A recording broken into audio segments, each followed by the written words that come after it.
Hello and welcome to episode 17 of season 3 of Relics of Lore. I am your host Shongaku, and this week I am joined by my usual co-hosts, Spirit and Evie, also known as Spirit is also known as Kate, and we have a special guest, Greibach or Greibach, who attended PAX this week, and he has been around the Relics of Lore community for a while. You have your own blog, right, as well, Greibach? I do. It is infrequently updated, but mostly like Hunter because I am playing the game a lot. But when I get around to doing it, it's usually way too long for people to read. Did you at least put like a TLDR at the end? Too long didn't read? Not usually, because that's not how I roll. Nice. Like, if you're going to be here, you're going to read the whole thing. Well, the problem is I tend to want to tackle complex subjects, and instead of just giving the same one-liners that a lot of people on forums are giving, I try and delve as deeply as I can into it, but that would basically mean the TLDR was pointless. So, understandable. Well, it's good to have you on board. We're going to ask you a ton of questions about PAX and sort of what happened during that. First, we're going to go over some really quick information. And actually, what we're going to start with is a short retrospective on the Queen's Jubilee and the Clockwork Chaos. So we had an entire week of Living Story. It's, I think, one of the first releases where they have the four Living Story teams. So, Kate, how do you think it worked out? It's definitely more polished. Well, not more polished, but more well thought out than previous patches. It's you can tell, yeah, you can tell they've kind of got it down now. The story instances were fantastic. The writing was spot on, and I can't wait to see more of that, and especially applied to personal story. But yeah, it's a good one. Nice, Evie. How'd you like both of them? My sentiments are pretty much the same as Spirit's. I mean, generally, that's how it goes. My only gripe was the invasions were a little bit buggy. But, I mean, other than that, it was probably the most polished patch they've ever done. Yeah, that's a good point. Yeah. Greibach, how did you like the last two, basically the August Living Story? I guess the first thing, I definitely agree with Spirit about the polish on, especially the cutscenes and the dialogue. I thought those were fantastic. I enjoyed the short story we got about Scarlet. I thought it fleshed her out quite a bit more, and I have some theories on where she might be going. But I would also agree with Evie that there were some bugs, especially my only major gripe was probably, again, with the invasions that as a busy adult, at least somewhat busy, I had a hard time getting some of those achievements merely because of the random elements in which zones they were going to show up in, and I got Fireheart in at just a few hours before basically the end of the event, and so I mean that was a little bit frustrating, but overall, I mean that's a pretty minor gripe in the grand scheme of things. Yeah, I really enjoyed it. I finally managed to kill Liadri, which I'm super excited about. Spirit, you killed Liadri on a thief. Yes, I did. I fulfilled my goal. My goal was to do the entire gauntlet on a thief. I did it. I did all of it. I killed Liadri. Liadri took me forever, though. I think in the end, over the whole gauntlet, I went out about 100 tickets, and almost, I think 75 of them were on Liadri. But I did it, and I have a mini, and I'm going to hold on to it forever and keep it and cherish it, and I'm so happy. Hug it and squeeze it and love it forever. Evie, yep. Did you manage to... I know you fought Liadri a lot. Did you take her down ever? I got her on my Mesmer. Really? Wow, you did that, like, within the last 12 hours I did almost. I did it, like... I started... I want to say at 3 o'clock in the morning, and I was done by like 3:30. Really? Mm-hmm. Wow, it took a lot of attempts, though. Like, a lot. I went through like 40 tickets in that time. Did you have a reser? Yes. Oh, thank goodness. Greibach, how much did you do in the Queen's Gauntlet? Um, I went pretty steadily at it when it first came out, and I beat my face into it until I beat Liadri on the first night, which I kept me up until Wow. probably 2 in the morning, which I mean was really stupid because I had work the next morning, but it was worth it. I think all told I went through about 45 tickets and total, and then I said screw it and didn't do a single one of the Gambit challenges because I was out of there. It's actually kind of funny because after I beat Leandre, I was just like, all right, now I need to finish the meta. And I was like, okay, what gambit's can I do? And I ended up getting 3 achievements from doing one fight. And I was just like, Subject oh, 7 with 5 oh gambits? no, I did I done well with 3 gambits, but it happened to be the right one for the 1 gambit, 3 gambits, and doing a tier 3 fight with, like, I think it was Squeamish and Frailty, because I used Squeamish, Frailty, and Hamstrung. Ah, I did that on nice. my Thief, by the way, which was super easy. So, Mhm. Why was that super easy on your thief? Scorpion Wire, teleports, Yep, and blinds. Huh. That's how people Interesting. and I were did farming it Antler before it Fiend got nerfed. on my Thief as well, because he could just kill Windcaller in like 3 pistol whips. So it was like done. Nice. Well, cool. I really think it was a great patch. And Dime407 in chat room mentioned that Jonah has written a note to us apologizing for all of the issues that Scarlet has caused. So you guys should check that out on the Guild Wars 2 website. But we need to move on to the next patch. We're going to do a quick overview of some of the changes that have come out with it. And Spirit, go ahead and tell us what has happened to Karma. Okay, so Karma doesn't work with boosters anymore. This is the actual intended time for it not to work with boosters. Did it get This its is the one they boost? planned on. Yeah. So it's about 45% more effective, I think. So that's good. They've also made a change where now you don't get karma for failing events, which is supposed to discourage people from failing events. I personally don't think it'll be all that effective, but you never know. We'll see how that plays out in the long run. And also, I don't have 100% confirmation on this yet, but I think we're not getting jugs of karma from dailies anymore because I got a drop and an essence of luck today. I don't know if that'll be the same again for It was actually the same yesterday. for me. The same? Yeah. So Mhm. we're Oh, getting less that is karma from dailies, which makes me that is a sad big panda. deal for me. So Karma's going to be in shorter supply than it was. Yes. Okay, interesting. So the Magic Find change went in today, and you and the daily got changed. Evie, what are they added to the daily rewards? They added the essences of luck that you can salvage from greens and blues. You can actually get it from your daily as well. How much is that Uh, essence worth? was it? I can't remember off the top of my head, but I think it was I think the 50. daily one was 50, yeah. Okay. So do you think we're going to be getting a bunch of 50s when we hit our monthly, or do you think they'll give us one of the 5,000s that they gave us I for a think they'll monthly? give us one of the legendary ones for the monthly. That would be nice. That's a Pretty good please. thought. Cross Because fingers. everyone got 5 of the legendary ones.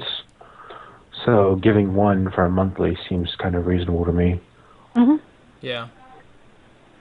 So, what do you guys think of this change in the system? Do you think this is going to work out pretty well? There's a max on there, isn't there, Greibach? On which? On the Account Magic Magic Find? Find? Yeah, the max, as far as I'm aware, is 300 before taking into account, any boosters.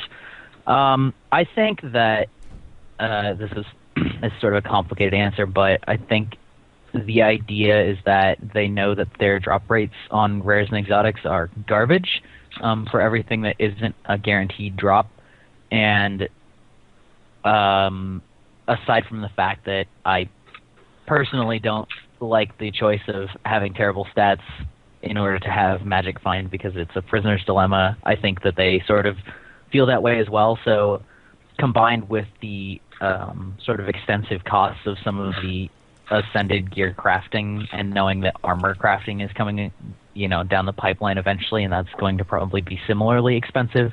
I think that they're doing this so that people feel like they're getting a lot more money, but then they're also introducing fairly sizable gold sinks so that the net effect will probably be about the same, but you'll feel better about it. I have to wonder, though, if the actual ascended weapons are that much of a gold sink as much as just leveling the crafting to be able to make them is. Because looking at the mats that I would need to craft an ascended weapon, it's mostly just time gating. Everything else, I mean, in total, it's going to be roughly 20 gold to make one ascended weapon, which is steep, yeah, but it's not a gold sink like, say, even tier 3 or a precursor is right now or anything like that. And I have to wonder if the real purpose of the ascended, like, being 100 higher in crafting is so that they can sort of do a reset on the economy by making people be like, oh, I need to level my crafting up 100 more levels. Because 400 to 450 was really expensive. So artificing 400 to 450, it's expensive, but you craft potions. Oh, thank you for saying that before I went and wasted a lot of money tonight. It will not get you all the way to 450, but it'll get you dang close, and it's a lot cheaper than building exotics or yeah.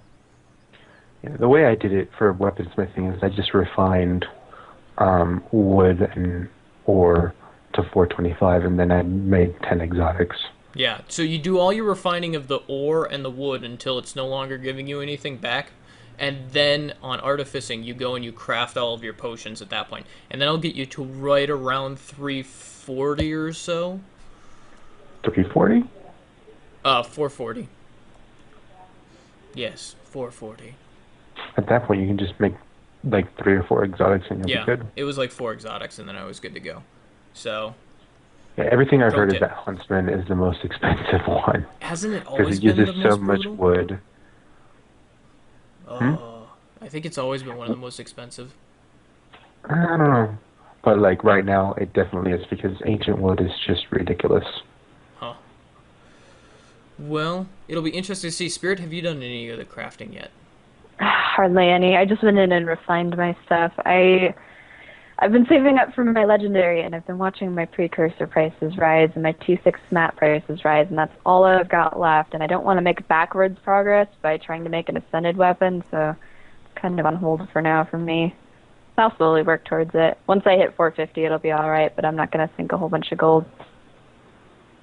Yeah, I think I dropped like 15 gold into it, plus all the mats that I had already been storing up. I was like,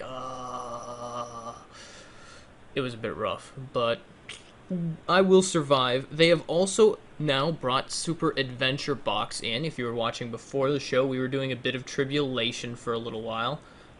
It was exciting. It's fun. It's a bit rough. I'm looking forward to doing it. Doing more of it, actually. And just working my way through it nice and slowly. And learning all the stuff. It's definitely there's tells for things, but there's also a lot of memorization, so they have added a 600 gem infinite coin in the gem shop, and that's pretty much a requirement for Tribulation mode, unless you have thousands upon thousands of gold to buy restart tokens with. Evie, or actually, Kate, you were pretty disgruntled with this in the show notes. How do you feel about the infinite coin? I like it, by the way. I feel like a 600 gem which is $8 coin. Yeah, okay. I feel like an $8 coin off the gem store should not be an entry. Like, I pretty much had to pay $8 to unlock Tribulation mode, which is, I mean, I didn't. I could have done it the other way, but you get, what, 1 life? 2 lives, maybe? You get 3 lives. It's like the normal one, but it kills you unfairly constantly. And there's just no way. You're either going to be burning through gold, or it's just completely unreasonable to think that you're not going to do that. I didn't really want to spend $8 on it, but I did really want to do Tribulation mode. So, here I am doing it. Convenience item. Yeah, convenience item. I still don't like the idea of having it gated that way. Yeah. What do you guys in chat room think? Did you guys get the coin? Are you thinking of getting the coin? Let us know. We're going to keep moving, though, because we're going to get to the meat and potatoes of this show really quick, which is PAX. In fact, the title of this show is Patch? No, PAX. I'm not sure if that's actually going to stay the title of the show. Kate might veto it. We'll see. Anyways, so Greibach, you went to PAX, and there was a bunch of stuff. Let's start with talking about Tequatl the Sunless. Tell us about the changes, and you got a hands-on, so tell us about that. Yeah, I was in the first group, so that sort of colored my experience with it, I guess, because I was pretty much going in completely blind. I will say that each group got successively better at it from having watched the previous two groups do it, which is a good sign, really. I guess, do you want me to just sort of describe the entire experience, or do you want to ask specific questions? Go ahead and give us an overview of the Tequatl fight. Maybe, actually, first of all, so they announced it. For people who didn't watch the stream, give us a high-level overview of what they've done to Tequatl, or Taquito, as we like to call him on the show. I also call him Taquito. He is a dragon of many names. Tequila works too. Anyway, so their goal is to make a world boss that is not just a sack of hit points that a bunch of people just target and hit one and walk away from their keyboards. So to that end, they have put a timer on it so that you need to actually have some tactics, because otherwise you would be able to eventually just zerk him to death. And then they've given him boss mechanics when he hits certain hit point thresholds, including events, and new spawns, some new movements. He's got some new abilities, and then they've also tried to emphasize the use of the environmental weapons, namely the Hylek turrets and you have to defend the whatever that stupid mega laser thing is called, but that comes in. Yeah, there you go. Comes in the form of an event. But the Hylek cannons especially are incredibly important, because he now litters the ground with a ton of poison clouds that do a buttload of damage, and he starts stacking up a counter similar to how Defiance is a counter. It adds stacks, and then when it gets to a certain value, it spawns the bone walls, and you need to deal with those. You can't just sort of run around them. And so the turrets also have an ability to pierce his stacking thing to lower that, to prevent the bone walls from coming up. And then on top of all of that, they have two different, or possibly two uses of the same elixir circle, which provide buffs for standing in it. And I was speaking to Colin Johansson during the second group's run at it, and he was saying that they found it very important to get people coordinated and stand inside of those buff circles, similar to in World v World, when people are about to attack a large fortress. They'll all ball up and then stack as many buffs as they can. And he said that you can very easily get 25 might on everybody that stands in those circles, as well as some other buffs. And then finally, to make it so that that's not just face roll easy, they spawn tons of things to go kill the people on the turrets. But if you're protecting the people on the turrets, you can't be damaging Tequatl, so you need to find the right balance. People defending the turrets, the people on the turrets paying attention to what Tequatl's doing, what the environment's doing, what their allies are doing, and then the right number of people DPSing the dragon. So how many people did they say it was balanced for? They said sort of bare minimum 80 that are 65 and above, well geared. It's hard to say exactly whether that's right. He said Colin made some comment that you could probably do it with fewer, but it was kind of tough as nails, at least especially going into it fresh. And then the other events were pretty important. Oh, and then that's another thing, the waypoint right there. that normally if you die you just get teleported 20 feet and then walk back up to him. That now is contested, and you have to teleport to a decently farther away one, which takes away a bunch of people's DPS because like if you fail the Mega Laser event, he floods. I think they showed this on stream. He floods the entire area and is going to wipe out a bunch of people. So if those people all have to go back, it's a lot of time lost. Oh, interesting. Kate, do you have any questions for Greibach about his hands-on with it? Yeah, actually I have a couple, and I don't know if you can answer these, but these are questions I have on my mind.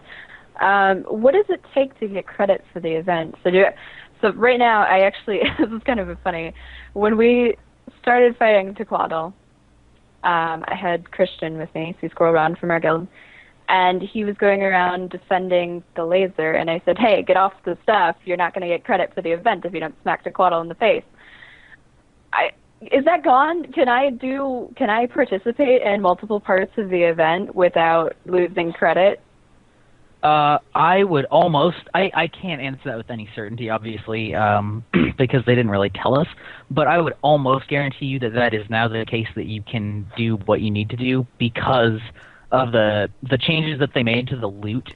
Sort of don't really make sense if you don't gain participation credit. And the way that they're really emphasizing coordinated teamwork, where at least half of the job is not touching anything near Tequatl. I would say that as long as you're killing minions that are spawned in the area, or you are using those turrets and hitting him and or buffing allies, you will almost certainly get the rewards. Excellent. Assuming you succeed. Yeah. And then, okay, so you're talking about coordination. Is this going to create a place for PvE commanders? I think it could help a lot. You're always going to have problems, sort of as we saw during the invasions, where they don't have a clue what they're talking about, and that may or may not lead to some sort of community distrust or just people ignoring them. Or the downside, if somebody's wearing their blue nacho, as we like to call it, or blue Dorito, if they're just wearing it, running around being an idiot, that could potentially detract from the event. But I would definitely say that somebody being able to pay attention to the flow of the battle could be very important based on how badly things started to go for us in our first attempt. Because it got real bad. There were a lot of bone walls. Yeah, there were a lot of bone walls. The turrets, I don't know if you could tell, but the turrets started getting destroyed. Not only were we not using them well enough, but they started actually getting wiped out. Okay, this is really quick on the rewards. Apparently you do get credit for the turrets, and it's basically if you are in the event doing things like turrets or hitting him, you get rewards every 25% health. That's wonderful. That you take him down. So even if you don't succeed the event, even if you fail, if you get him down to 75% health, you'll get a chest. If you get him down to 50%, you get 2 chests. 25%, 3, and at 4% and at 0%, you kill him. You get a special reward apparently that's like a Tequatl specific reward chest that gives you. That's how you. I assume that's probably going to be how you get the mini, how you get the unique ascended gear, that sort of thing. Greibach? Have you seen the ascended gear, the minis? Were they in game? Not at on our station. It was just a demo station. As such, actually, there's a few things that I saw that I have no idea if I'm supposed to have been able to see or say anything about. I'm not under any kind of NDA, but then tell us. ArenaNet will get mad at us, not you. All right, your problem then. So while I was supposed to be fighting, I decided to be a D-bag and open up my hero menu and look at achievements. And there is a Living World achievement set for something called Boss Week that had some achievements for doing Tequatl. Among other things. Was the Karka Queen in there? Because I believe that... I don't think so, but there were only a couple, and there was a meta achievement already in there saying a number of achievements you needed to do. Shh! ArenaNet's watching! Wild Char's back! there was a meta achievement saying, you know, complete X number of events in boss week, and there were really only 3 events shown, so I have no idea really what they all are. Oh, But that could be interesting. So it's like, man, it's like a here's our meta event week. Go kill things. I was that's actually what wondering about that, That's because actually kind of a cool. if you have an entire living story around one event, that would get kind of dull. So I'm glad they would try and spread it out to the rest of the world as well. And speaking of the living story, though, did they tie like a lore reason to be going after Tequato now? Because Saitan's dead, for all intents and purposes. They didn't really Okay. cover it, so I can't really say whether. Okay. No story spoilers. No, honestly, see, I have no idea what was actually streamed, so, yeah, I don't think I'll talk any more about other All UI right. things that I delved into, but hopefully that's not too much of a massive spoiler.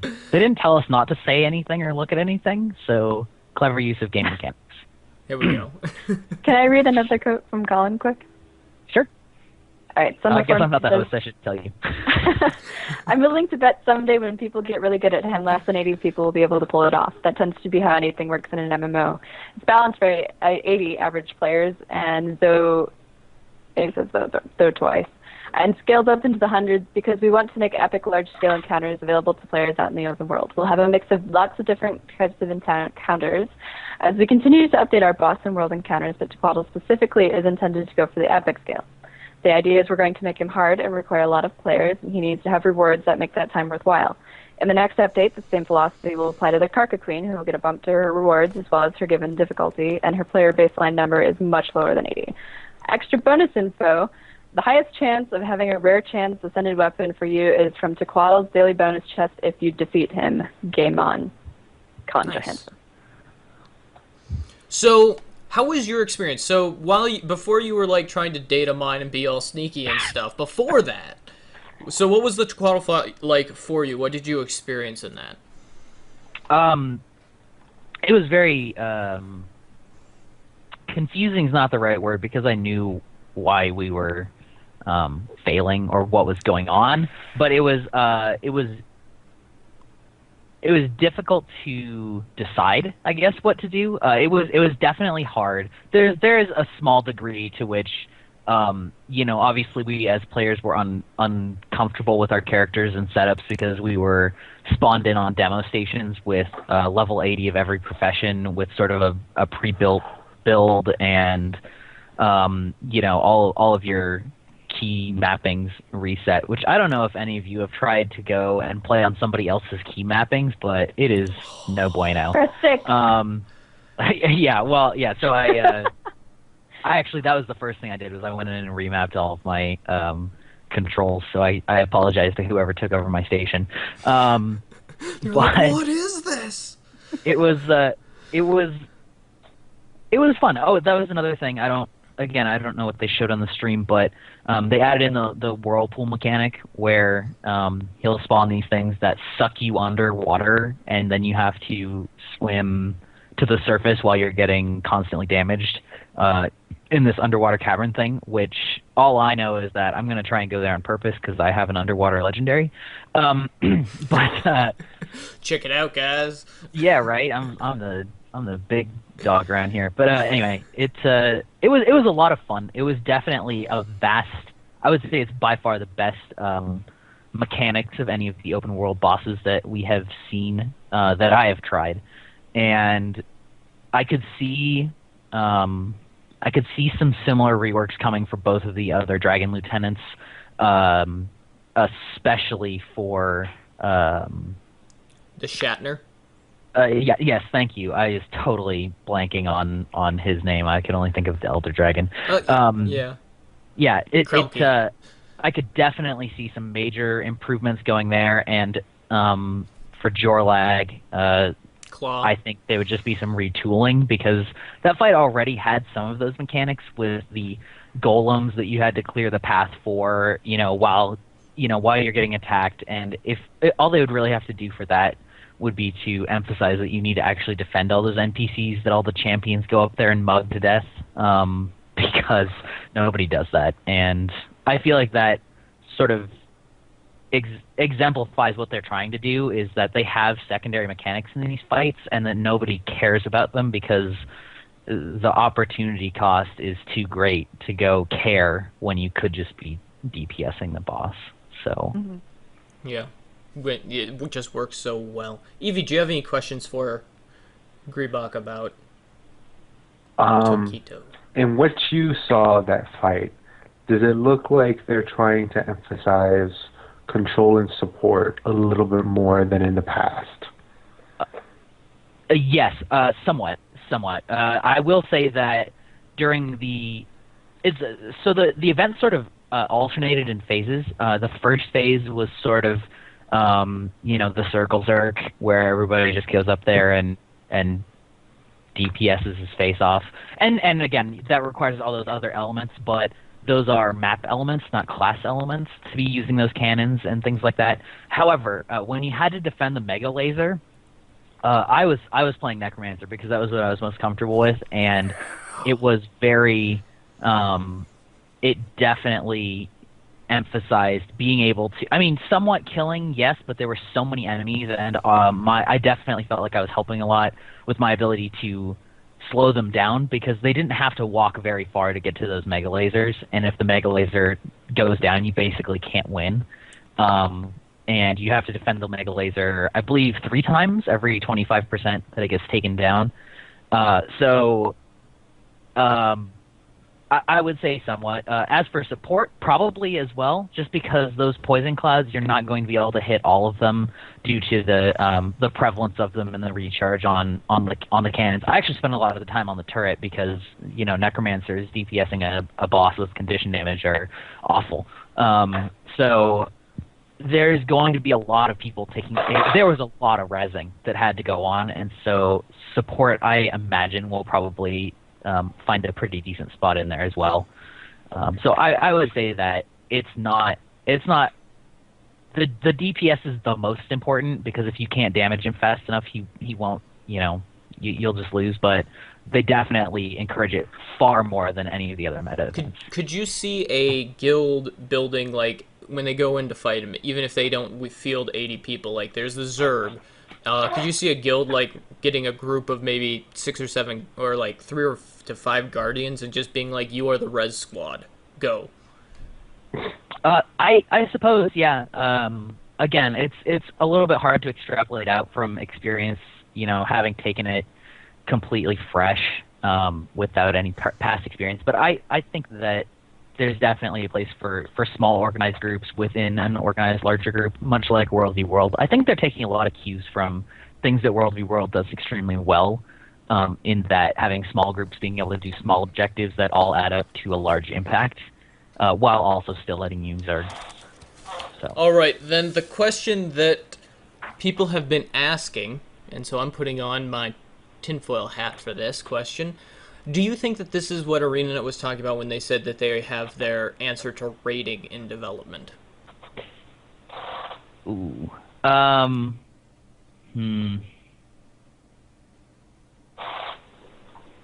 hope not. I don't know. I don't mean that to sound harsh, but it definitely requires coordination. But at the same time, it is in many ways like most open world organization. Like Clockwork Chaos also requires organization to a certain extent, but you wouldn't really call that a raid because although there are some mechanics you need to pay attention to and you do need to allocate your resources well, there's not that tight level of communication that happens within a boss or within a raid.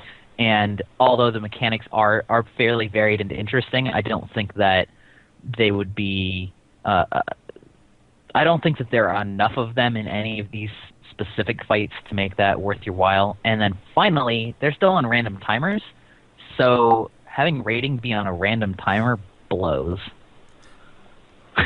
That's true. Is it a random timer, or is it like Dragon? Well, I assume it's a Dragon timer. Yeah. But again, like, it's hard enough to organize, say, 25 to 30 people to do a raid, and then adding that in with a variable time window on different servers and. Yeah. So, okay, and here's an interesting thing. They are going to be including the 10-minute timer onto the overflows for Tequatl, or they're at least looking into it. They said on the forums. Do you think that overflows might be might be the best option for a guild to try and coordinate against Tequatl? Or do you think that they should try their home server? I think if they can get in on their home server, so here's something that is merely speculation because, again, of a limited testing environment. But I was speaking to Colin. He said that they're trying to make it as hard as you can, or they're trying as hard as they can to prevent zerging it out.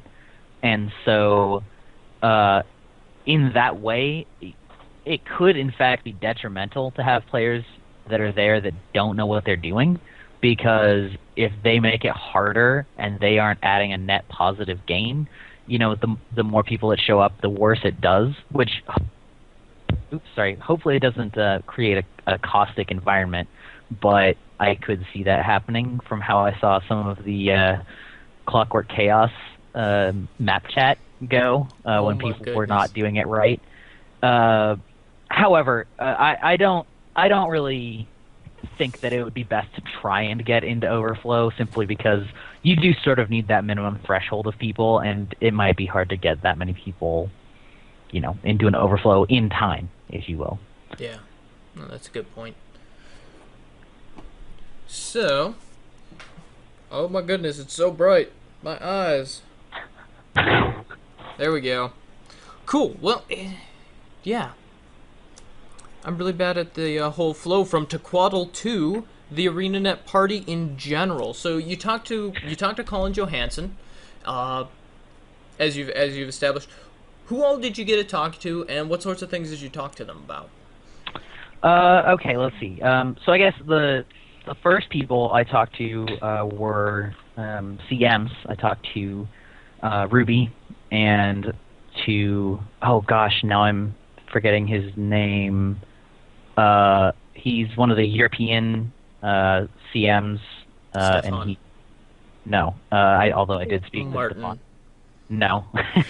Like the European ones, not like Stefan from Europe, European, but like they have their own set over in the EU. Whoever's tag is DO. Remote? No. No, that would be RD. I can't think of who it is. Regardless, I don't know the EU ones that well. We went up. Okay, so the line, the party started at 1. It was supposed to start at noon. If you were there early, but that fell through because technical difficulties. So the party was supposed to start at 1, so we got in line at 8:30 that morning, and we were there before most of the ArenaNet staff. It seemed like, obviously, some of their tech staff had been setting things up, but so the CM sort of started arriving, and they had to move the line outside because the hotel didn't like having a bunch of nerds waiting around. Which it was great though, because we sat outside and there was some shade and some seats, and several CMs and just other employees basically would come down every once in a while and just sort of talk to the people in line in a very personal manner, which was very consistent with how I have interacted with them in the past. I've actually been to a fair number of these parties, but so they brought us donuts. Because, yeah, right. But I mean, a lot of the interaction before the party started was very just sort of casual and fun. At the party, actual developers I spoke to, or well, not actual developers, but people that I spoke to about development, I suppose I should say. I spoke to Colin during the second run about the boss fight and about, oh gosh, I'm trying to remember what we even talked about. We just talked about a bunch of random shooting the breeze type stuff, but I've mostly relayed the gameplay stuff that I learned from Colin already about how people are doing the fight and sort of what their goals are for the fight, and he didn't talk too much more about that. I spoke with Josh Foreman, who I'm ready to go back over to their office and punch in the face after playing Super Adventure Box this morning. And then give him a high five. And I was sort of talking to him. I was wondering and where you were going with that. That was fantastic. It's like, wow, Yeah. he must have been a jerk at the point. No, he just built. Oh those. no, yeah, no, he was great actually. He was very nice, and he was. I was sort of speaking to him and a little bit to Matt Visual at the same time, and he was very. He was extremely personable, and it was actually very sweet hearing him and Matt talk to each other because they'd never met, and Josh was saying basically like we really appreciate the constructive criticism that you give us because we're not offended. Sometimes we don't necessarily want to hear it, but we really appreciate all the feedback that you give us, good and bad. And he was excited to get people into the Super Adventure Box again, and now I know why, because he's probably laughing maniacally. Because it's brilliant. Yeah. Other than that, I didn't speak to too many developers that I didn't already know, and there wasn't a whole lot of shop talk, I guess you would call it. They were open to it, but there's always sort of that awkward, tap dance, as you may have seen in the question and answer segment, where yeah, I see some raised eyebrows there from Evie.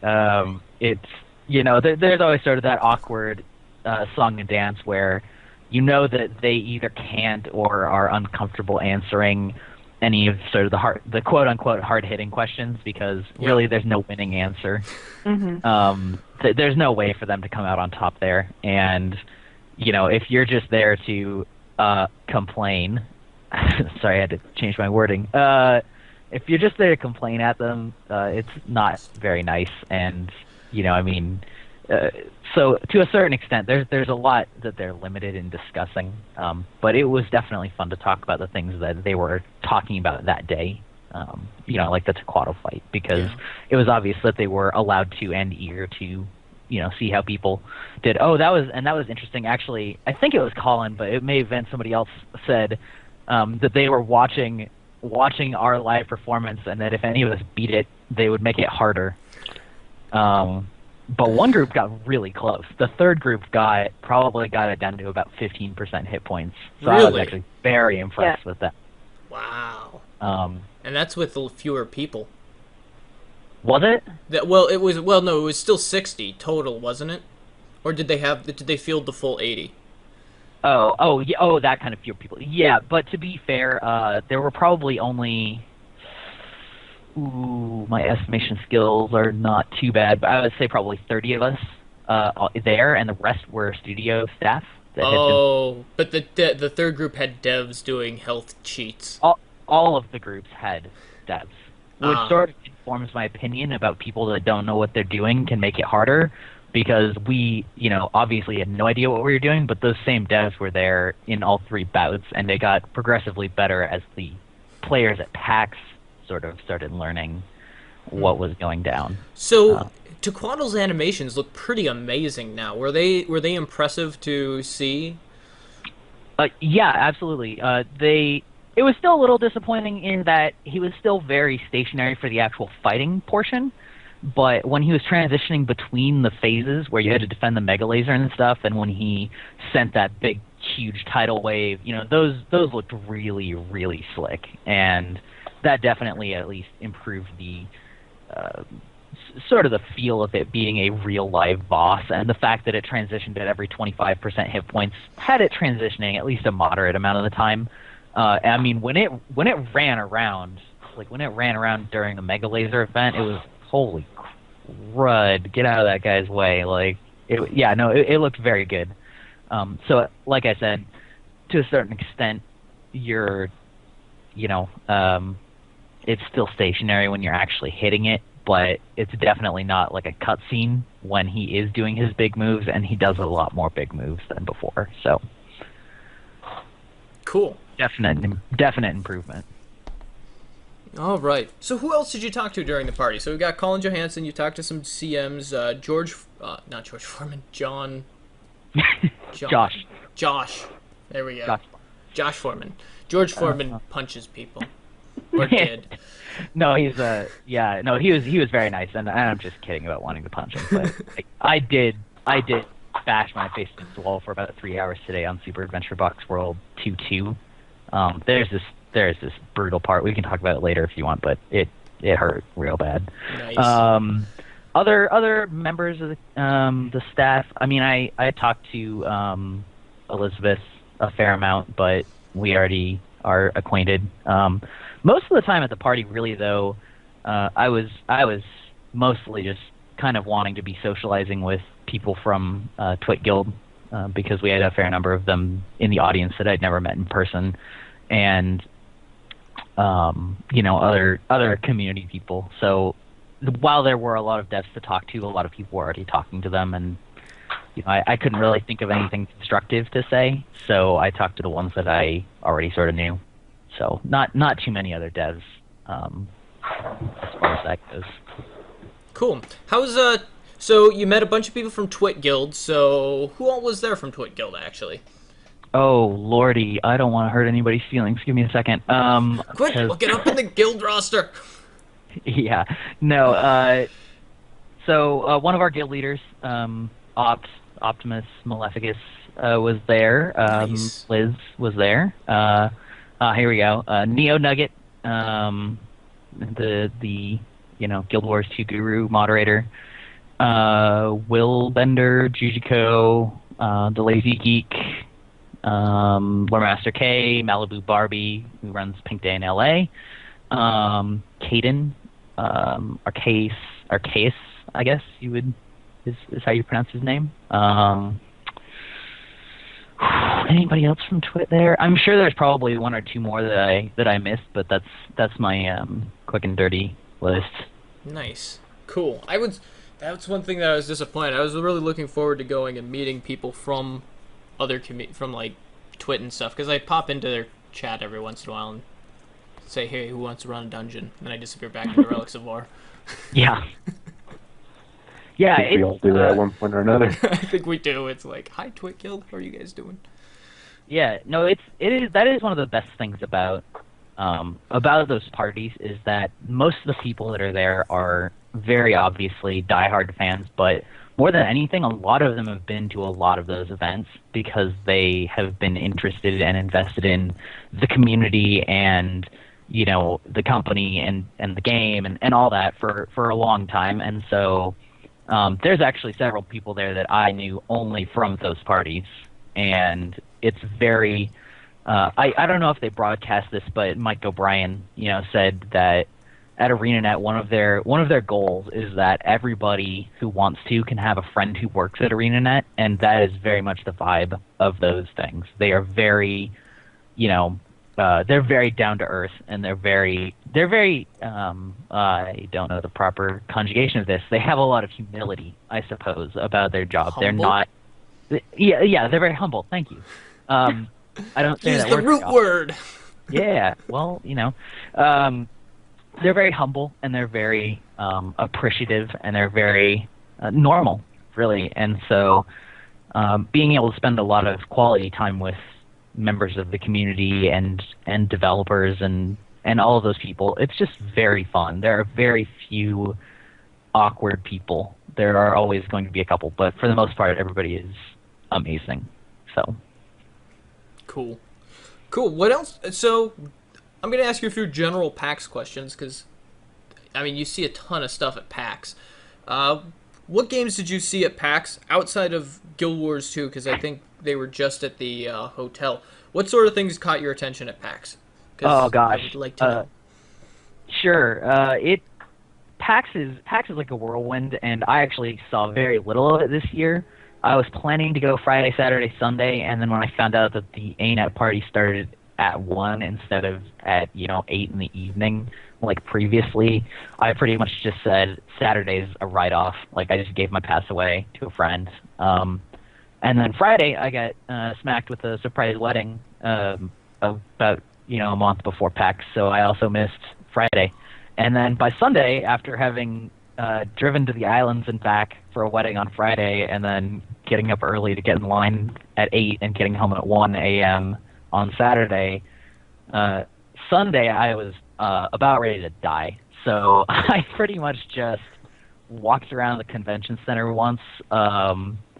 There was some big booths for like Ubisoft had a big booth for Black Flag and Watch Dogs, but from what I could tell, they were big walled-off booths with huge lines that all you got to see was a video, and I feel like I've already seen all the video that I need to about those games, so that was kind of a write-off. WildStar had a pretty big booth, but I don't really care.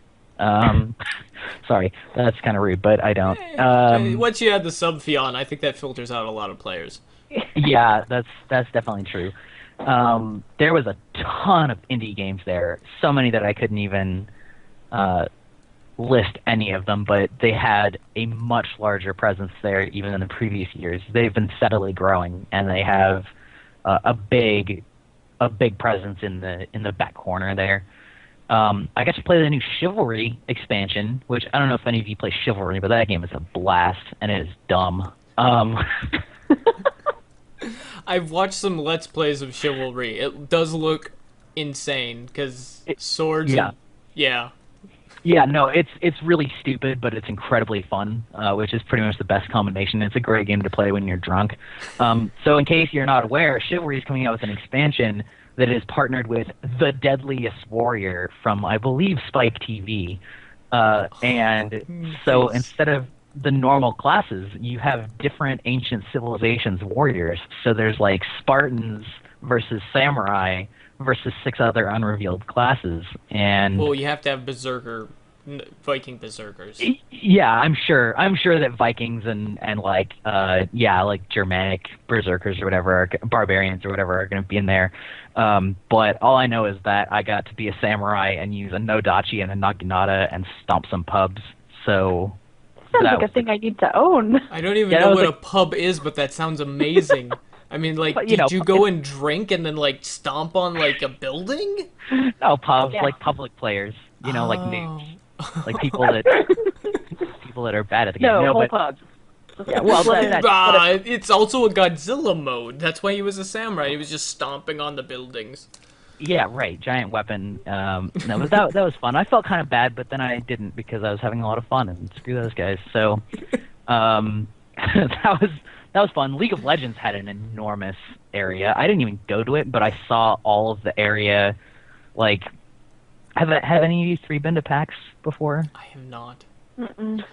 I've been to PAX East. I don't know how much different it is from just. It's PAX. different and the same from sort of what I gather. I've never been to East, but PAX East has a bigger building. Which is why PAX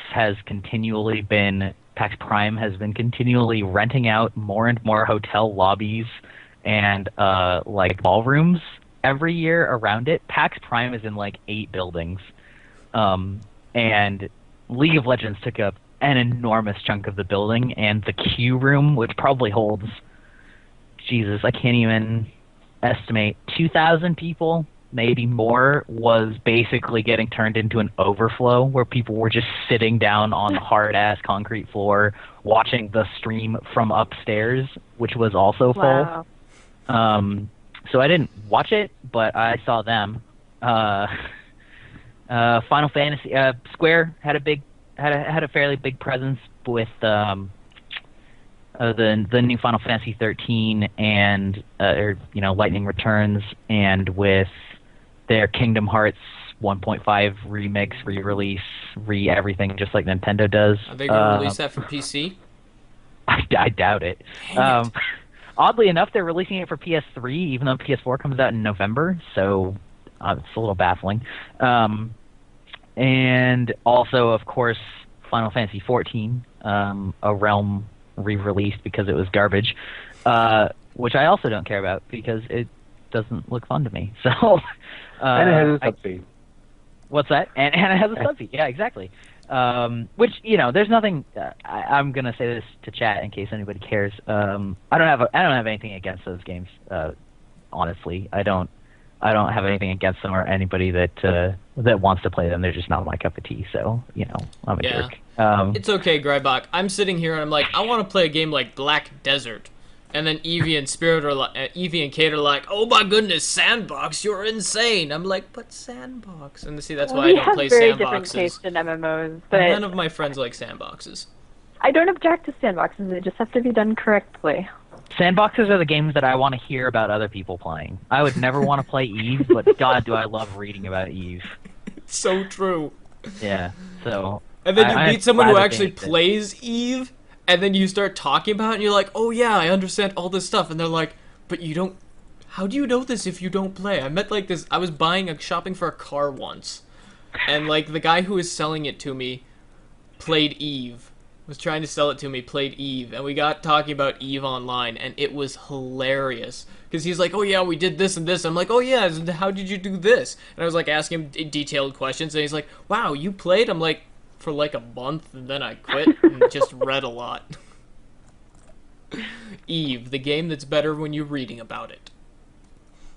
Yeah, and that about covers the video games that I saw at PAX. I also moseyed on over to the Dungeons and Dragons section and decided that that was way too long of a wait when I was that frickin' hungry. And I also spent a bunch of money on War Machine because that's a game that I play. And also, I found an amazing booth that sold all of the Pokemon gym badges as pins.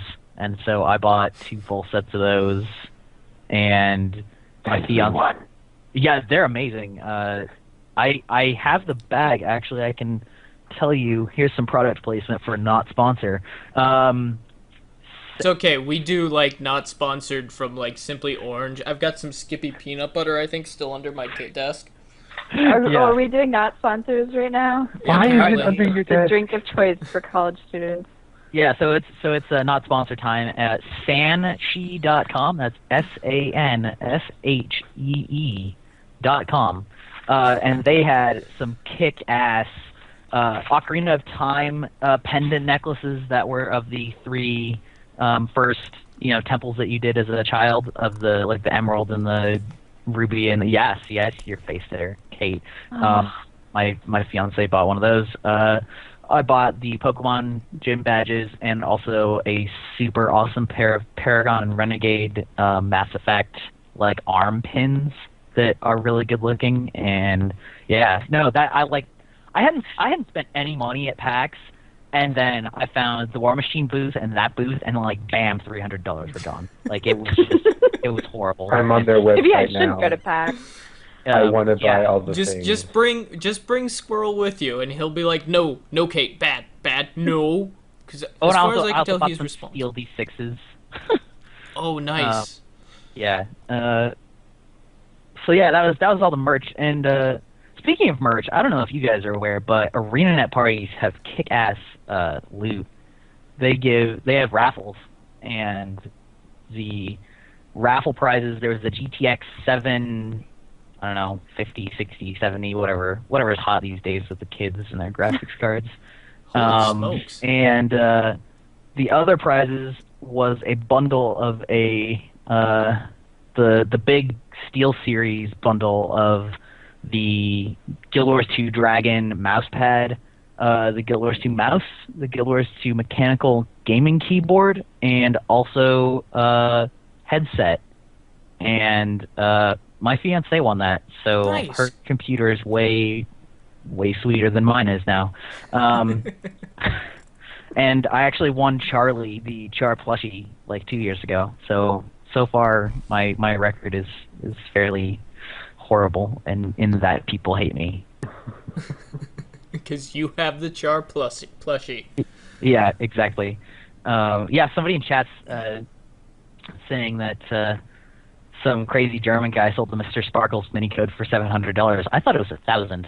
I think it was like 569 euros, and I think that's like 700 right now because of conversion. But yeah. Right. Yeah, no, that's pretty crazy. And funny story, they gave those out to everybody at the PAX party, but upon trying to redeem them, they are EU codes. Oh. So that's sort of in limbo right now. Speaking of which, do you have extras? I need to work on my Polymock group. No, I'm Well, joking. Someday. You should have just propositioned me beforehand because I probably could have found some. Dang it. You know what? I need to start building my network of people and being like, you are going here. I need you to bring me X swag.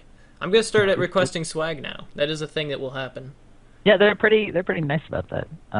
So that was pretty much the totality of my PAX experience. I didn't go to PAX, and then I didn't go to PAX, and then I was so burned out from not going to PAX that I barely experienced PAX. But I didn't get sick, so PAX Pox free. yeah, I caught the swine flu the year that was happening. The Oh H1N1. my goodness. They called it H1 Nerd 1. No joke, the CDC called it that. And it was awful. I have never been knocked on my butt so bad by an illness in my entire life. I slept for 19 hours straight through the fever, and I felt like I was going to die. And then I was miraculously only merely feeling super hungover the next day. And yeah, so. Oh, we're glad you survived. You survived H1N1. That's wow. Yeah. Oh man, PAX Dedication. Pox. Hardcore. Very cool.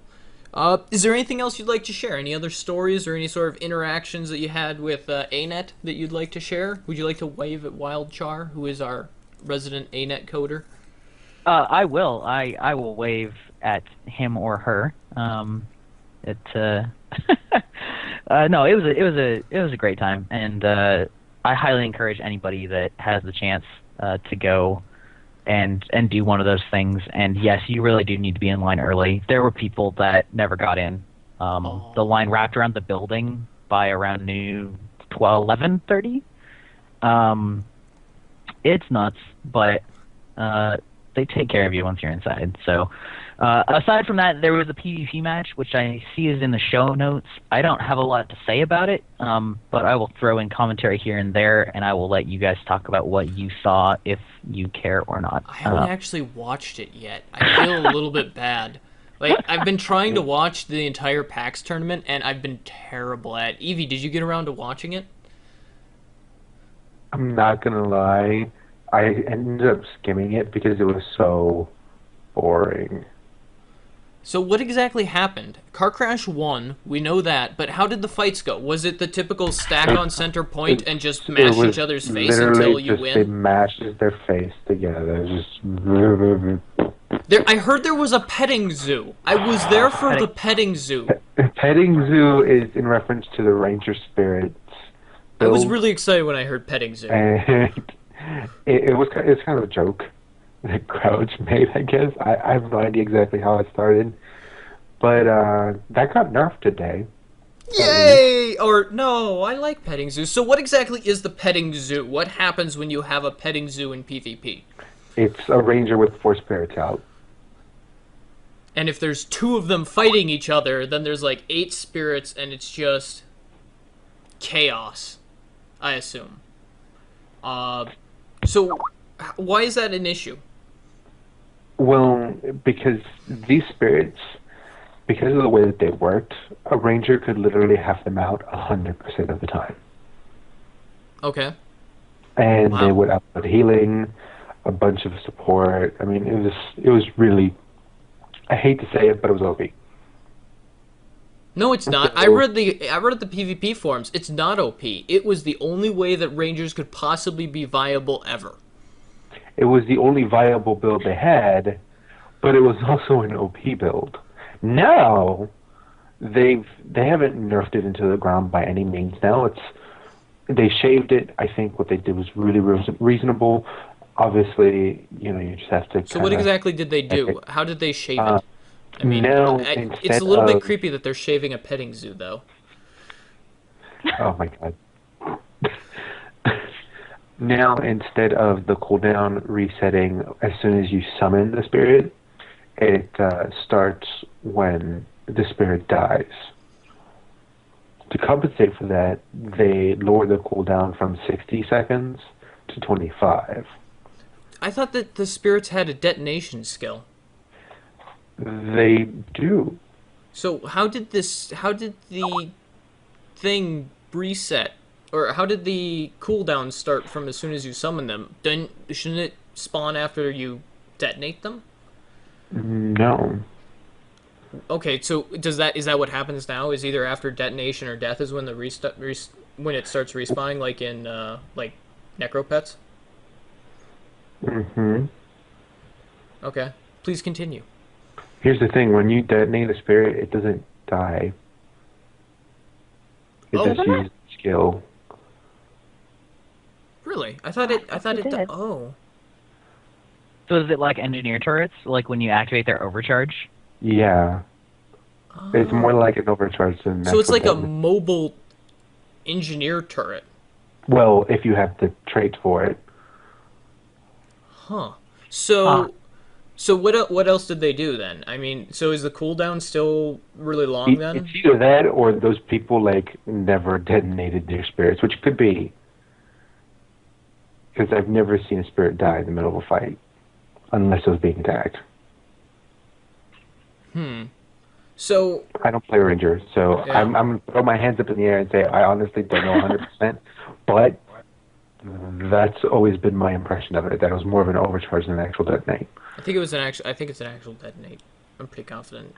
I'm not I'm gonna 100% have to sure. I double-check. actually ran spirits while I was leveling my ranger, but I couldn't tell you even how much I enjoyed leveling my ranger. Yeah. My range is level 21, and they don't PvP on it because I don't like relying on AI. I really like my ranger. I think it's. I think once you start figuring out how to control the pet and stuff, and start using your own abilities and figuring stuff out, it's a very compelling class. My problem with ranger is the utilities. They all seem so. Amazing. They're not. Have you ever thrown a reactionary. trap So, at like, someone? Think of Oh, they're like not. the way a thief plays, or the way the classes I like to play are very reactionary. Like a guardian. Okay, so I'm seeing projectiles. I put down a wall. Like, you don't get that from ranger. You have your spirits, which are always going to be there. You're going to want to buff as much as possible, or your signets, or I guess the preparations. But I don't know. It's just I don't enjoy the utilities. It's proactive versus reactive. I like that. Exactly. Yeah. Oh, so it comes down to what we like in our classes. Like a necro, very proactive. You go after things. You disengage. You're controlling as much as possible. Hunter or ranger. Wow, hunter. Yeah. Ranger is trying to. Yeah. Okay. I understand why I like ranger then. Okay, I just want to point something out to chat. When I say a build is viable, I mean it's competitive, not just you can use it. Especially when we're talking about tournaments. Yeah. When we're gonna talk about. Just yeah. want to clarify that. Yeah. When you want to talk about what is considered a good PvP build, it's one that you're going to be seeing cropping up in the top tiers that people will have figured out after a few months of a stable meta. Like when we saw the shift where people were saying, "Oh, Necros aren't OP," when it was very clear that at the top tiers they were ridiculously overpowered. So you may have functional builds that work at like low tier PvP and mid tier PvP. That once you get to the top tier, that's where you really see balance happen. It's Because in everyone's mid-tier, pushing it to you'll the see edge. specific like pistol themes. And top tier, you're not going to see that. Yeah. And I think that's one thing when I've been perusing the SPVP forums, and you see the top tier players talking about their experience and how they played and why this build isn't viable, and then you have all these other people come in and they're like, "No, it's totally viable. I do it all the time and I'm really good at it and I win all these matches." And then they're like, they're ranked nothing. And they go in casually, and yeah, it works for them at the low levels because everyone else is not as it's like if I went into PvP and was like, I am a god, and I was fighting people that was like a whole bunch of rabbits because that's what I am, and I'm like, yeah, I'm so good at killing rabbits. Of course, I'm on a necromancer, so it's I'm OP to begin with, and I'm running an OP build. So Yeah, I guess I'd just like to weigh in a little bit on competitive balance. There are definitely what you're saying is definitely true. There is also a sort of another aspect too, which is a class or a build's balance within the meta is just as important as their numeric values, because there are always in any competitive game a fair number of things that do not fit into the meta, and so sort of get crushed because of what they are facing off against, rather than because they are numerically inferior. And as the meta shifts, a lot of the time those things will come back into prominence, even though no changes have been made either to any other professions or to themselves, which is always a hard thing to balance for. Like League of Legends is a very stagnant meta comparatively to a lot of things, because you've got your lane. I don't know how much any of you guys play LoL or watch it, but there's pretty much always an AD carry, a support, an AP carry, usually a tanky top, and a jungle that's a little bit more flexible.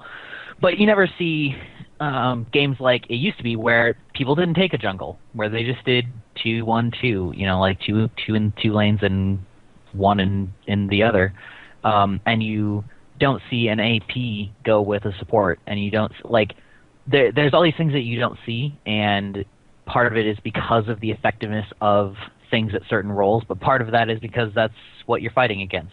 And a lot of the times a character in League of Legends won't get any buffs, and then suddenly people will be like, oh, you know who I haven't played in a long time? Alistar. Oh, holy cow.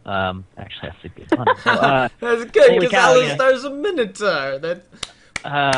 Just a round of this applause guy's for that. super ridiculous. And and then everybody will start playing Alistar, and then suddenly everybody has to deal with having 2 giant CCs on a stick from level 2, and people freak out about that, and nothing's changed. Alistar hasn't changed. Nothing in the game has changed, but other than the fact that other people are playing Alistar now, and now you have to play a character that can deal with having Alistar CC you. So I don't know that necessarily is directly germane to the conversation right now, but it's definitely something that people, both experienced and inexperienced, should take into account. No, it actually really does directly fit, because it's funny you mentioned that, because that's actually what we're seeing with Warriors right now. Right. Is because of the meta with the spirits starting to develop, Warriors can actually handle the spirits pretty well. And because of that, they've sort of become the counter to it. Slowly but surely, they're getting there. Because the spirits cannot escape a hammer bunny warrior. Well, it's because they're going to be following this the ranger around, so they're all grouped up in it's perfect for a warrior. So things like 100 Blades and Immobilizes and that sort of thing all of a sudden becomes extremely viable. Well, just a hammer CC. Earthshake, and I believe longbow too, right? AoE stun. Mm-hmm. Yeah. That's very cool. So actually, by having a broken build, or an OP build, we could argue, it's created a role for a class that was slightly underwhelming before. So, well, even now after they've nerfed it, that role is still going to be there, because sure, they've nerfed it, but they didn't nerf it into the ground.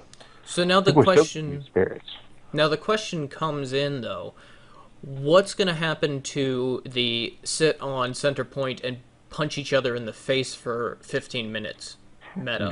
That's going to take a lot more to change. Mm-hmm. A lot more.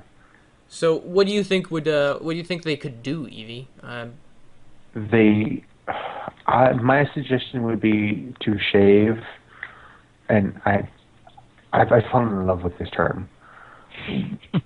Shaving? Shave. No, yeah. No, you haven't. Look at your face.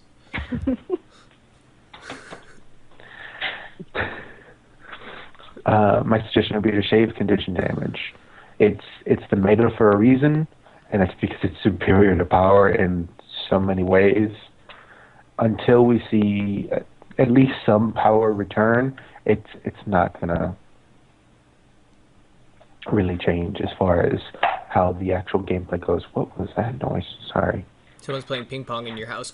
So, Kate, do you have any opinions on the current smash your face against each other meta in SPVP? Yeah, I could care less about tournament PvP. I dabble once in a while, and that's about it. Greibach. Yo. You you clearly have some opinions on that. So the smash your face PvP meta, where everyone stands on center point and just beats each other. Do you have any ideas of how they could change that, or what do you think is really causing it? All right. Well, before I inevitably talk for much longer than anybody else, because that's what I do. I'm sorry. It's okay. I'll take a I'm gonna nap. Yeah, that's probably good. I'm gonna qualify this and say that I'm actually not that experienced with PvP in Guild Wars 2. I'm just fairly experienced with PvP in a wide variety of other games, and especially in watching and analyzing them, which is a lot more where my sort of general theory crafting comes from. So I may say a few things that are totally effing wrong, and that's because I don't have a clue what I'm talking about. I just have a lot of intuition about it. So what's causing it? There's probably a variety of things. First and foremost is the fact that is a couple of facts of just mechanics of the game rather than the classes, or rather the game type. In the fact that you can't. It's not like Team Fortress 2 where you can't overcap a point. Like if one person's on the point, it takes two people to start capping it in TF2, and it is a net of if there was only one. Whereas in Guild Wars 2, if there's anyone on the point, no other person can cap it, no matter how many are there, and so that highly encourages these bunker builds, because one bunker guardian can hold off 2 or 3 players and prevent the other team from getting any points whatsoever until they're completely neutralized from that point. And so, as a consequence, I feel like it sort of makes it pointless to try if you have to, because you're losing there's such a high opportunity cost if you spend 3 of your people to deal with one guardian or one whatever bunker class is popular with the kids these days. And you may not even succeed necessarily until the rest of his team shows up. A lot of the time, people are just going to want to cap their side with a safe bunker and then fight over the middle, and once they win the middle, then they've got 2/3 of the map. So I don't know if that would really change things up, but I kind of have a feeling that it would make bunkers less useful but still have a purpose if you could capture the point with superior numbers. Also, the fact that Which is how capping, Guild Wars 1 worked, I do believe. is it? I think you're right. You Yeah. had capture points. Yeah, it was based on how many people were in there. So if 3 people were in and you had one other guy, it was basically the pip system where the number of people you had equated to a pip. Yeah, so I should have been using a Guild Wars 1 example, which I actually played a lot of too. But anyway, yeah, same thing. Like, and that worked out in interesting and good ways for that.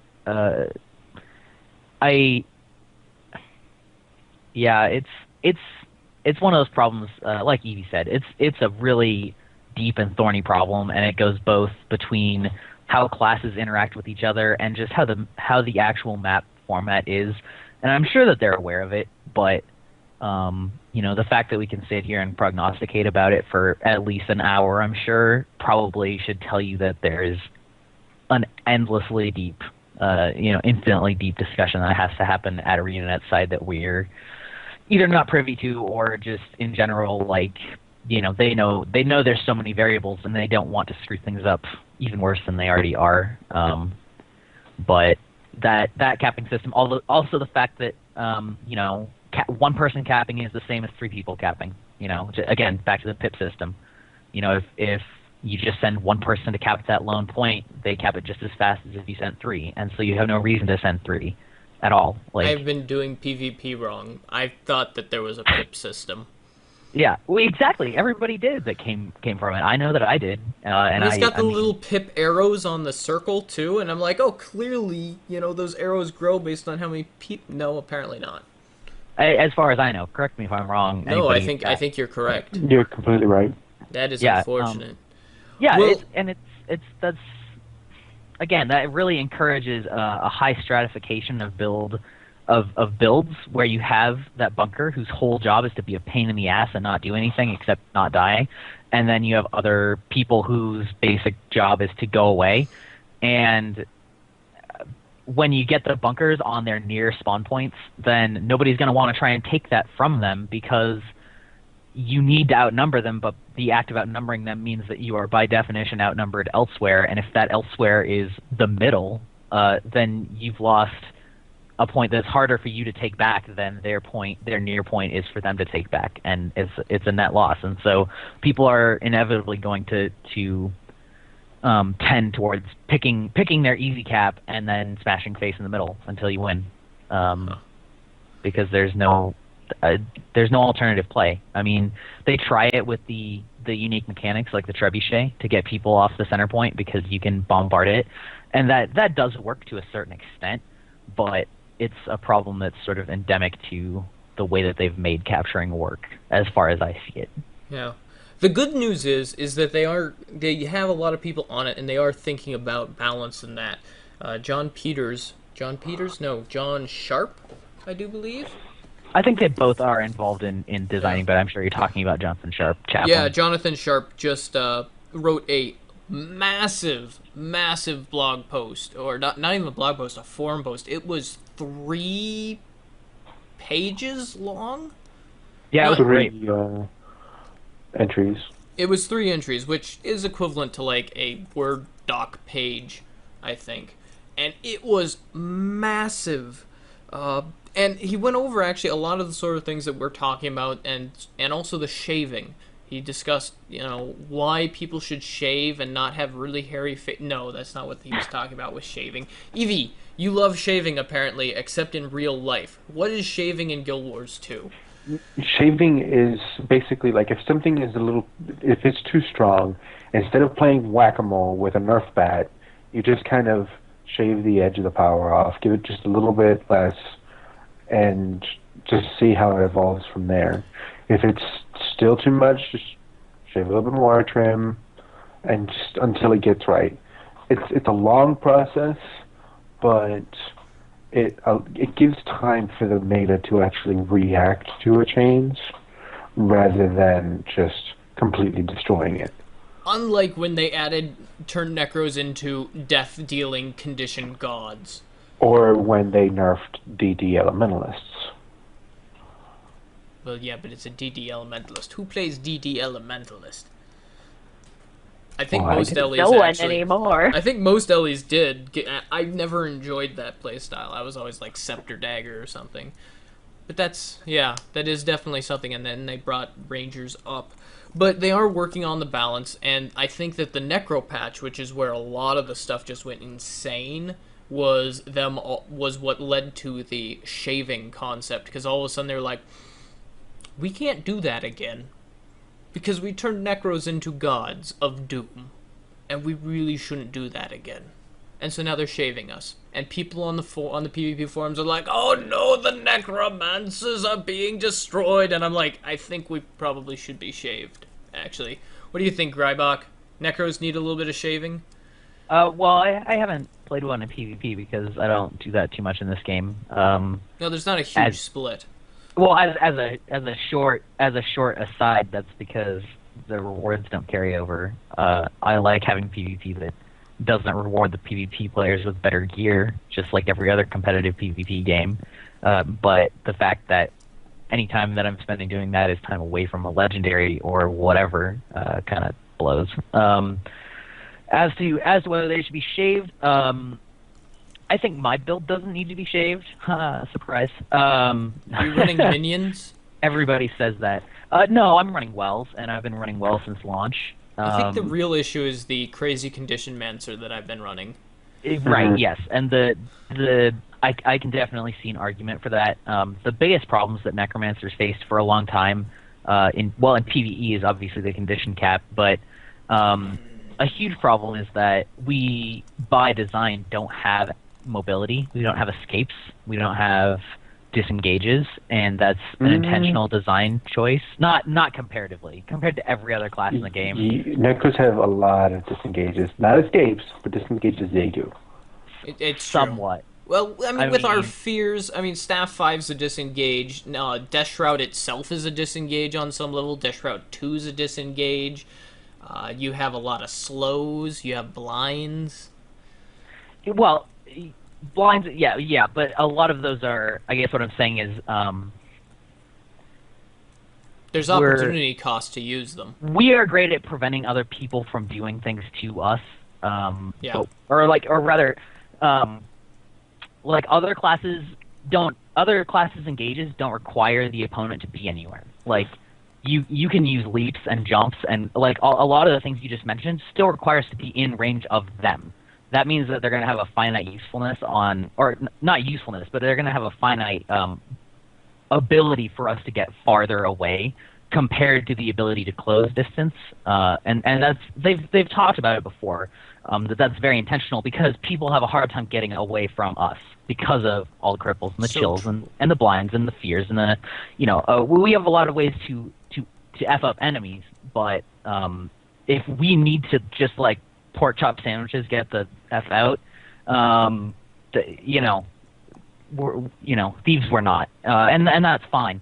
But the problem was that as such, once you engage as a necromancer, you're kind of in it for the long haul. Like you're in it, and you better win. Otherwise, like you're not going to get away. You know, and so the problem was that if since that decision is sort of binary, if we didn't do enough damage, then that made it a losing proposition too much of the time, and so they sort of overcorrected and gave us too much peak damage with some of those builds that you're talking about, and so we don't care if we can't run away because we're gonna eat you. Terror, like yeah, I mean, and so it's I'm sure some shaving could happen. I'm very happy that they've sort of tried to improve the build diversity by buffing wells, making them a little bit shorter cooldown because some of those cooldowns were really long. Insane. Yeah, I've always loved the wells, so I think the well builds are good. I don't know about the and you can run some pretty killer support and control with wells for less damage, but a ton of obnoxious control, which I love. But I can definitely see like the terror doomfire, like epidemic, like I can definitely see how that's some immense terrifying pressure that we can put out there. It's a little bit OP. Yeah. But moving on, we are going to... Jonathan Sharp also talked about the fact that they are prototyping new game modes, which means that they are actually sitting people down and coding. There's basically, in dev, you have the sort of the test builds where you're like the pre-development, very early stuff, or very early development, where you might even be creating board games of stuff. Obviously, with Guild Wars 2, since they have an engine, they're probably not creating an SPVP board game. Oh, but whoa! It might be like GVG chess. Could be a thing. I would play that. I would straight up play that. It would be take GVG maps, turn them into a massive grid, and let you use your miniatures as the chess pieces. No, 5 of them. No. You get different call it pieces polymorph. depending on what profession you are. Well, that could be interesting. I still want to use my minis in like a tactical 5-person strategy game someday. I'll work on it. I'll get back to you guys on that. So they are working on, and one of the things that he specifically called out was deathmatch, but he said that deathmatch in and of itself is not interesting. You have to have things like power-ups and boosts that add a level of secondary objectives and various secondary objectives to make deathmatch more interesting and compelling. See, here's the thing. Deathmatch in and of itself might not be very competitive, but it is a great way to get people to start playing. Yeah, it's a great noob-friendly, just go in and kill people, learn how to fight people. So it might be good just to get people in. And that's what they desperately need. I know that the numbers are rising, sure, but they're still nowhere near where they need to be. Yeah. I mean, I think there's an estimate of, 17K people playing, 17,000 players on a regular basis, which compared to LoL, which is 20 million on a regular basis. I mean, you have the entry fee, of course. You have to buy the game. There's, the incentive of it. Most people that buy Guild Wars 2 are going to be playing for SPVP. And there's just like the reward ratio towards effort. Most people want a very specific look, and that's really all they have to go for in PvP. And I mean, it's very RNG if you're going to get it or not, and a lot of people just give up. Yeah. and then just be, oh, whatever, I'm gonna go do something else. They are working on revising rewards, so I think that that is something that we will see them slowly working towards. It'll be interesting to see where they go with that. But as far as back on prototyping new game types, do you guys have any preferred types that you would like to see? Heroes You can go Ascent. first. All right, Evie, Heroes Like for Ascent. sure. Heroes Ascent. I mean, 100% Heroes Ascent.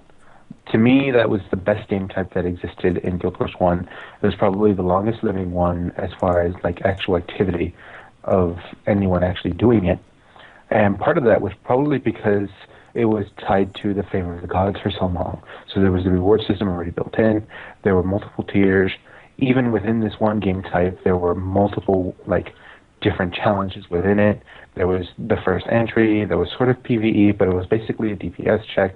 Then there was the massive tournament, and then there was King of the Hill, and it was so good. It was so diverse as just a single game type. And I really think that would be the best answer to what they are facing right now. Kate, what would you like to see? Okay, I think GVG is definitely something that should be in game. It's part of the heritage of the Guild Wars series, both in lore and what is the first game. It's definitely wanted. If you watched the stream at the PAX party, it was just people spamming GVG in chat over and over and over and over, which, if you're doing that, that's kind of rude, and we didn't really appreciate it. But, the desire is out there, and I think that would definitely be a strong candidate. My personal one, which I don't think I'll actually ever see in Guild Wars 2 because of the way they do cap points, is Alliance Battles. That was the most fun I had in Guild Wars. Just absolutely, I think it would work great with 5-man teams roaming around the map, 3 5-man teams as opposed to 3 4-man teams.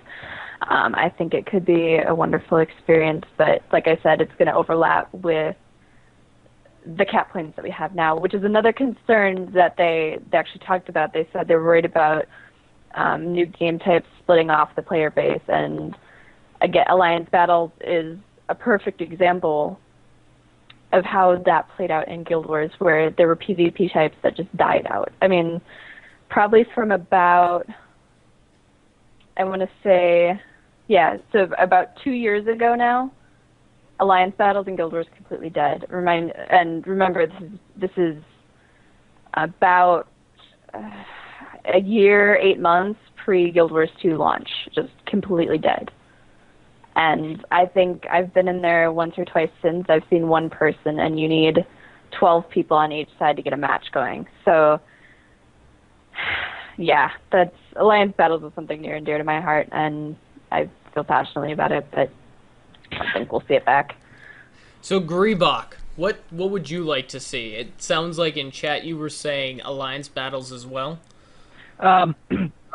I mean, the other two really covered the. That's a shame there. The other two really covered it for the most part. I agree with Evie that AJ was a huge deal, and part of that was because of the fact that it had intrinsic rewards tied to it that people that were PvE players cared about, because they wanted to go to the underworld, they wanted to go to the Fissure of Woe.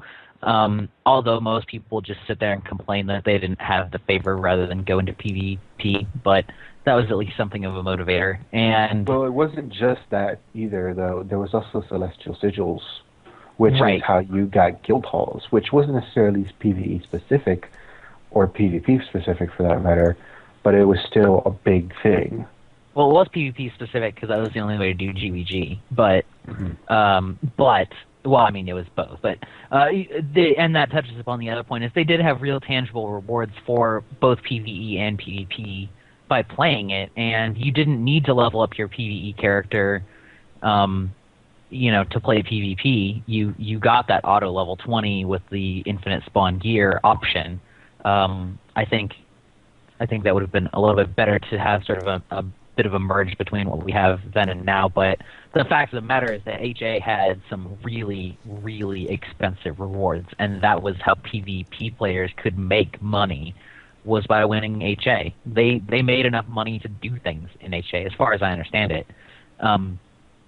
From a personal perspective, I have to say the same thing as Spirit. AB was by far the most fun PvP that I engaged in personally, largely because I don't have the time to play PvP enough, or as much as I would want to become good enough at the other more intense battles. I think GVG also is important, but I think more so than the GVG game type would be the ability to have just guilds have guild halls to congregate in and have matches against other guilds specifically. It doesn't have to be its own game type as much as a much better interface for being able to do that at the very least.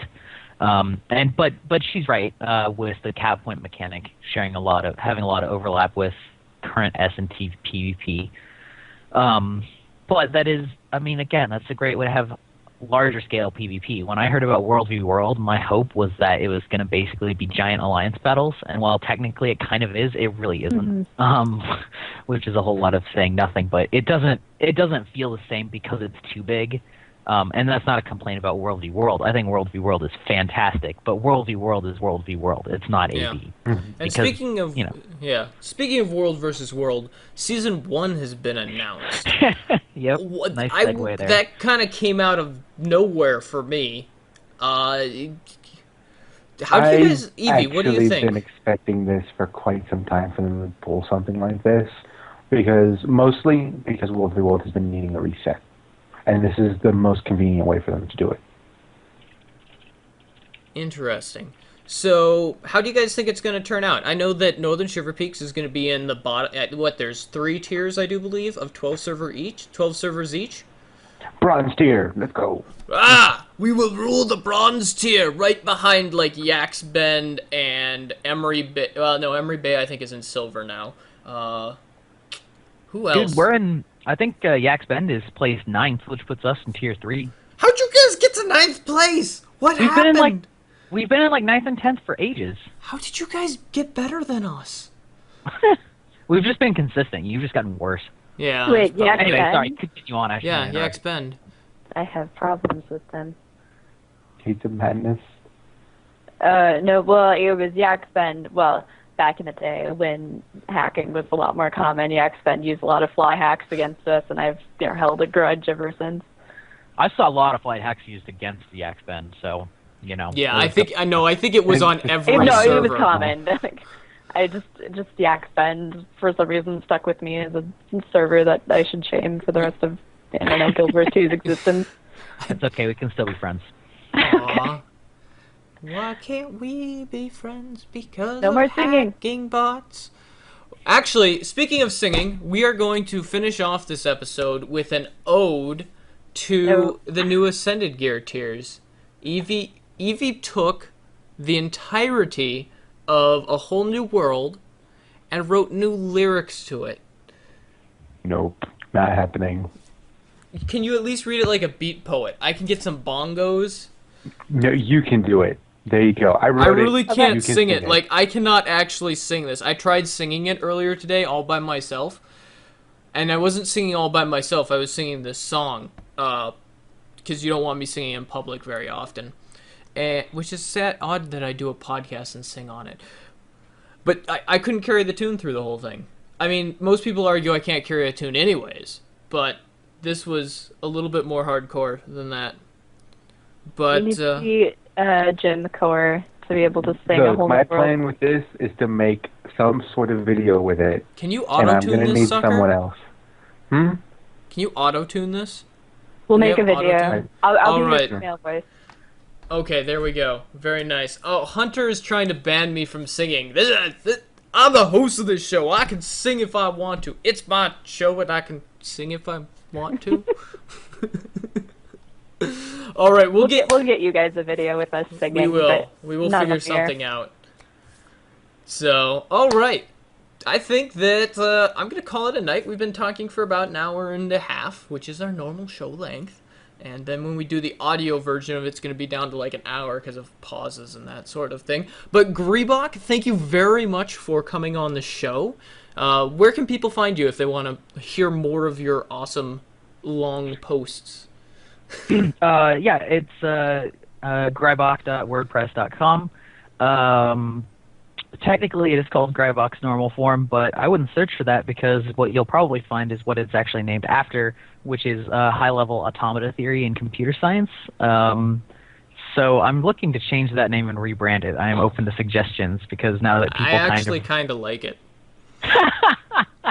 Well, I get a little bit of sadistic pleasure out of the thought that some computer science student is studying and they accidentally find a Guild Wars blog instead of something relevant to their interests. So I don't think they're going to, because I've actually searched just straight Greibach's normal form, and I never see your website. I actually have to add GW2 on the end of it to find you.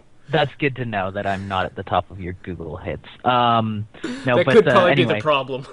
That's no, that's all right. That's my blog. I tend to write maybe once a month or so, and I usually write, I would say, a minimum of 1,500 to 2,500 words per blog post, which I just word counted Jonathan Sharp's immense post, and that was 3,000 words.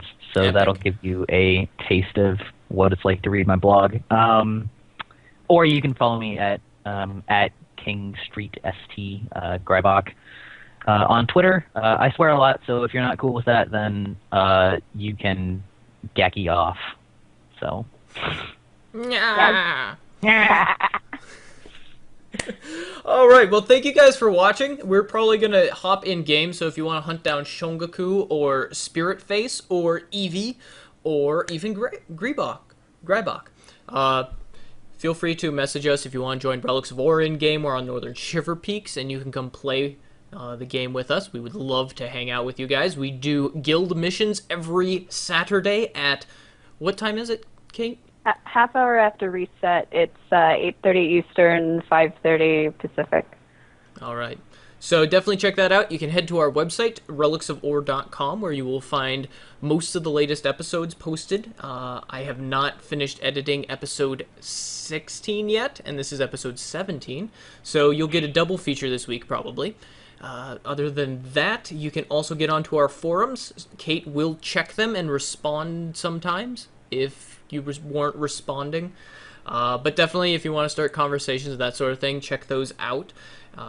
Kate is our editor-in-chief, and she manages community as well. She's like, does everything. I just record shows and edit them. I'm lazy.